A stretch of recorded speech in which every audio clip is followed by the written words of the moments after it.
வணக்கம், welcome to Ammachi's kitchen. இன்றைக்கி நம்ம பார்க்க போகிறது இனிப்பு தோசை. அது ரொம்ப நல்ல டேஸ்ட்டாகவும் இருக்கும். குழந்தைங்களும் பெரியவங்க விரும்பி சாப்பிட்லாம். வாங்க என்னென்ன போடணுங்கிறத காட்டுறேன். இனிப்பு தோசைக்கு தேவையான பொருட்கள் என்னென்னு பார்க்கலாம். வெல்லம் 1 டம்ளர், இந்த சின்ன டம்ளரால் 1 டம்ளர் பச்சரிசி மாவு, 1 டம்ளர் ரவை, 1 டம்ளர் மைதா மாவு, 1 டம்ளர் கோதுமை மாவு, கொஞ்சம் நெய், ஒரு பழம், கொஞ்சம் ஆப்ப சோடா, கொஞ்சம் சாஃப்டாக வரணும் இல்லைங்களா, அதனால் ஆப்ப சோடா, தேங்காய், ஏலக்காய், அவ்வளோதான். இதெல்லாம் போட்டு வாழைப்பழம் வந்து பூவன் பழம் போட்டிங்கன்னா ரொம்ப டேஸ்ட்டாக இருக்கும். அப்படி இல்லைங்கும்போது வீட்டில் என்ன இருக்கோ அந்த பழத்தை போட்டுக்கலாம். இதில் ஒரு அரை பழம் போட்டால் போதும். உப்பு தேவையான அளவு, சால்ட்டு கொஞ்சம் போட்டால் இனிப்பு தூக்கலாக இருக்கும். அதுதான், வேறு ஒன்று. தண்ணி தேவையான அளவு தண்ணி கலந்து தோசையை ஊற்ற வேண்டியது, அவ்வளோதான். இப்போ ஜாரில் வந்து முதல் வெல்லத்தை போடுறோம். வெல்லம் நறுக்கி வச்சுருக்கோம், அதை போடுறோம்.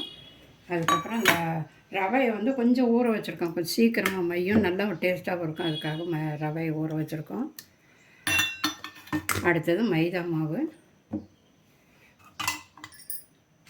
கோதுமை மாவு,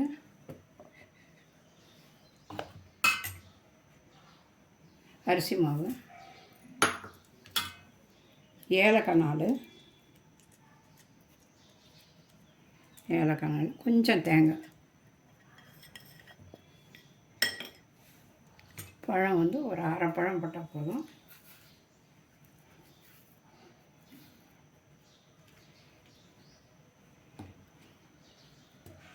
இப்படி இப்போ சின்ன சின்னதாக நறுக்கி போட்டுட்டு எவ்வளோ தண்ணி வேணுமோ அந்த அளவு தண்ணி விட்டு அரைச்சிடணும். அவ்வளோ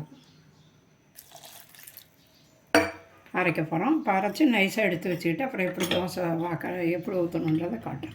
ஜாலெல்லாம் போட்டோம். இதெல்லாம் நல்லா கலக்கி விட்டு மிக்சியில் போட்டு ஒரு அடி அடிச்சுட்டு அதுக்கப்புறமா எண்ணெய் போட்டு கலந்து தோசை ஊற்றணுன்றதை சொல்கிறேன். கொஞ்சம் தண்ணி இப்போ மிக்சியில் நல்லா நைஸாக அரைச்சிட்டோங்க. தண்ணியெல்லாம் விட்டு அளவாக அரைச்சிருக்கோம். இதுக்கப்புறம் கொஞ்சம் சோடா, ஆப்ப சோடா கொஞ்சம் இப்போ ஒரு 1/4 ஸ்பூன் போட்டிங்கன்னா போதும். போதும். கொஞ்சம் சால்ட்டு, துளியோண்டு சால்ட்டு, இந்த டேஸ்ட்டு இனிப்பு தூக்கி கொடுக்கும். அதுக்காக அவ்வளோ. அப்புறம் நெய் கொஞ்சம் ஊற்றணுங்களா?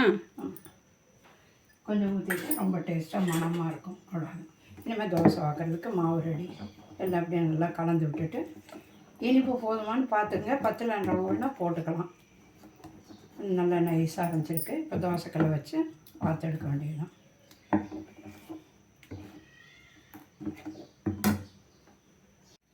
தோசைக்கல் அடுப்பில் வச்சுட்டோம். கல் சூடு ஏறட்டும். இந்த மாவு இந்த பதத்தில் இருக்கணுங்க. இப்படி இருந்ததுன்னா நல்லா தோசை வரும். நல்லா மிக்சியில் அரைச்சோம்னா நல்லா நைஸாகவே இருக்குது. இதுக்கப்புறம் கொஞ்சம் நெய் தடவிட்டு நல்லா கல் சூடு ஏறட்டும். அதுக்கப்புறம் தோசை ஒன்றா ஊற்றி எடுக்க வேண்டியது. அவ்வளோ. இப்போ கல் நல்லா சூடு ஏறிச்சு. தோசை வைக்கணும்.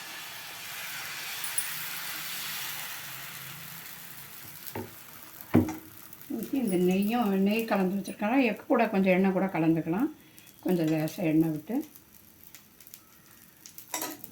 வேகட்டுங்க.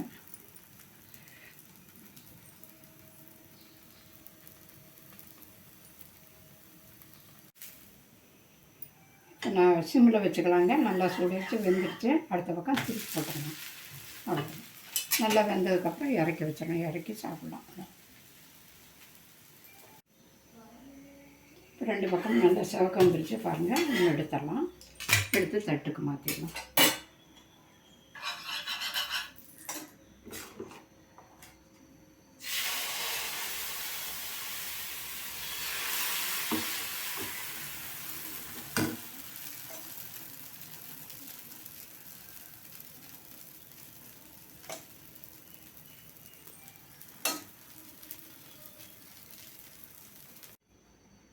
இனிப்பு தோசை ரெடியாக இருக்குது பாருங்கள். நல்லா சாப்பிட்டா நல்லா மெதுன்னு இருக்குது. குழந்தைங்க சாப்பிடுவாங்க, பெரியவங்களும் சாப்பிட்லாம். நல்லா இருக்குது. இது செஞ்சு பார்த்து சாப்பிட்டுட்டு எப்படி இருக்குன்னு சப்ஸ்கிரைப் பண்ணுங்கள். நன்றி, வணக்கம்.